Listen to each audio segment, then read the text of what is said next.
It's time to rank those Van Halen albums from least to best. I'm only talking about the David Lee Roth era, not talking about anything after that. That's a conversation for another day. We'll start off with Diver Down from 1982. Yeah, Pretty Woman got a lot of airplay. There was a catchy remake of Dancing in the Streets. I even heard Intruder on the radio last weekend. Still, even with those songs, it just wasn't Van Halen-y enough. Next, from 1981, we had Fair Warning, not much better than Diver Down. The first track, Mean Streets, makes you think it's going to be a killer album, but then it's all downhill from there. If Unchained wasn't such a fantastic song, this one may have never even made the list. Oh, and that album cover? The worst. Now here is where it gets really tricky.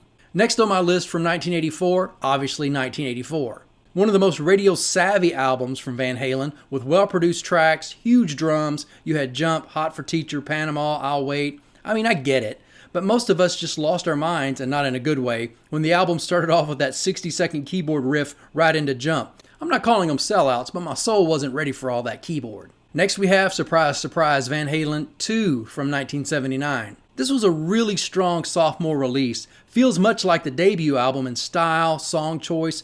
Still, it comes in at number 3 because some of the songs just did not hit hard enough.